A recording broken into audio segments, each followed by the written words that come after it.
තෙරුවන් සරණයි. මිහිඳු මහරහතන් වහන්සේ ලංකාවට වැඩම කරලා මේ ලංකාද්වීපය බෞද්ධ දේශයක් බවට පත් කළා.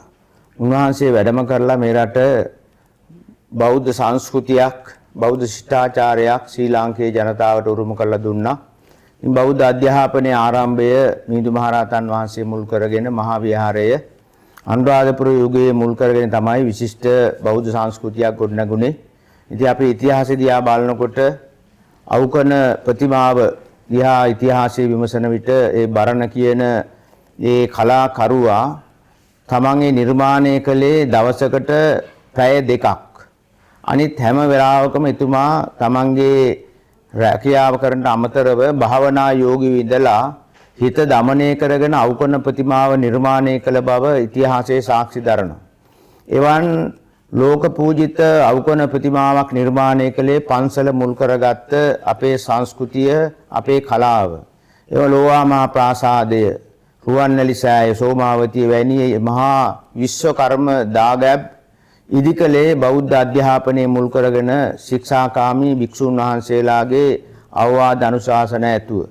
ඉතිහාසයේ දිහා බලනකොට අනුරාධපුර යුගයෙන් පටන්ගෙන විශිෂ්ට කලාකෘති නිර්මාණ ප්‍රතිමා ඉදිකලේ මේ මිහිඳු මහරහතන් වහන්සේගේ ලංකා ගමනයත් එක්ක ඇතිවෙච්ච බෞද්ධ පුනරුදයත් එක්ක ওই විදිහට යුග ගණනාවක් පසු කරගෙන ඇවිල්ලා අපේ රටේ සම්භාව්‍ය සාහිත්‍ය කෘති භික්ෂුවගේ මූලිකත්වයෙන් තමයි අපි හිටපු යතිවරයන් වහන්සේලා මේ පොත් සංස්කරණය කළ සම්භාව්‍ය සිංහල පාලි සාහිත්‍ය කෘති. ඒ වගේම විවිධ භක්ති කාව්‍ය ආදිය සකස් වුණා. බුදු ගුණ, බුද්ධ චරිතය මුල් කරගෙන විශිෂ්ට කෘති මේ රටේ නිෂ්පාදනය වෙලා සංස්කරණය වෙලා තියෙනවා. ඒ වගේම සංදේශ සාහිත්‍ය කෝට්ටි යුගයේ වන විට ඊ타මාත්ම සම්භාව්‍ය සංදේශ සාහිත්‍ය යුගයක්. එයත් භික්ෂුන් වහන්සේලාගේ නායකත්වයෙන් මේ විදිහට ලංකා ඉතිහාසය දිහා බලනකොට ඊ타මාත්ම විශිෂ්ට ඉතිහාසයක්, අභිමානවත් පුරාවෘත්තියක් අපිට දකින්න ලැබෙනවා. මේ තරම් අභිමානවත් මහා ශිෂ්ට සම්පන්න අපේ සමාජය මහනුවරගේ වෙනකොට විවිධ ආක්‍රමණ මේ රටට ඇවිල්ලා මේ රටේ තිබෙන ශ්‍රී විභූතිය නැති වෙලා බෞද්ධ අධ්‍යාපනයේ පන්සල මුල් කරගත් අධ්‍යාපනය නැති වෙලා ඊට පස්සේ අපේ රටේ මහනුවරගේ වෙන විට උපසම්පදා භික්ෂුවක් නැති තරමටපත් වුණා.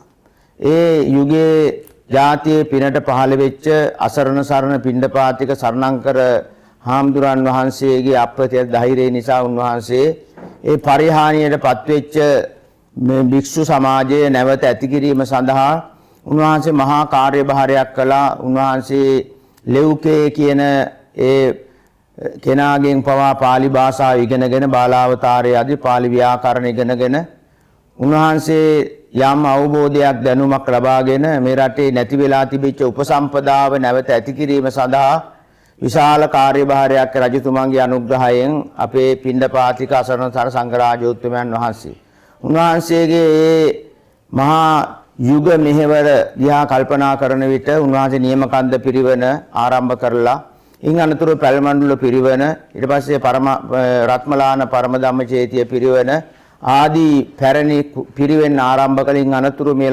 ලංකාවේ සම්භාව්‍ය අධ්‍යාපනයේ තුල විශිෂ්ටම ආයතන දෙක තමයි විද්‍යෝදය, විද්‍යාලංකාර දෙක.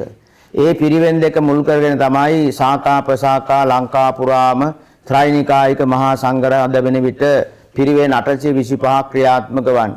ඉතින් අපි මේ ජාතික පිරිවන් දිනය නම් කරලා තිබෙන්නේ සමස්ත ලංකා කෘත්‍යාධිකාරී පරිණාම සංගමයත්, පිරිවෙන් මණ්ඩලයත්, පිරිවෙන් ශාඛාවත් මුල් වෙලා ලංකාවේ සියලුම අපේ පිරිවෙන් වල අධිපතීන් වහන්සේලා, කෘත්‍යාධිකාරී ආම්දුරන් වහන්සේලාගේ මූලිකත්වයෙන් පිරිවන් දිනයක් යොදාගෙන ජාතික මහෝත්සවයේ මෙවරත් අපි නුවර මල්වතු අස්කිරි මහානායක ආම්දුරන් වහන්සේ ත්‍රිනිකායික මහානායක ආම්දුරන් වහන්සේලාගේ ආශිර්වාදයෙන් පල්ලකැලේ බෞද්ධ විශ්වවිද්‍යාලය තුල සිද්ධ වෙනවා. ඉතින් ඒක ප්‍රධාන පරමාර්ථය අරමුණ තමයි පිරිවන් දිනය සංඝරාජ හාමුදුරන් වහන්සේගේ උපන් දිනය මුල් කරගෙන 1698 ජූනි 19 වෙනිදා උන්වහන්සේ උප්පත්තිය ලැබුවේ.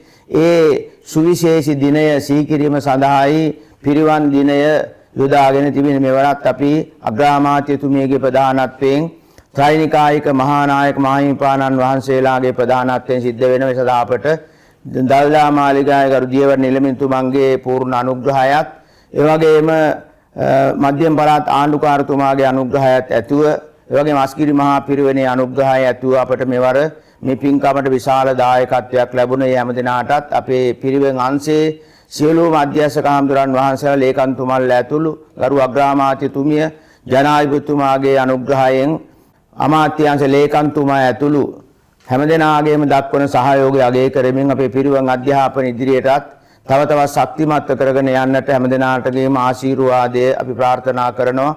මෙවර මේ ජාතික පිරිවෙන් දින ඉතාමත් උසස් ආකාරයෙන් සිදු කිරීම සඳහා දායකත්ව දැක්වූ හැම දිනාටම තුනුරුවන්ගේ ආශිර්වාදය ප්‍රාර්ථනා කරනවා.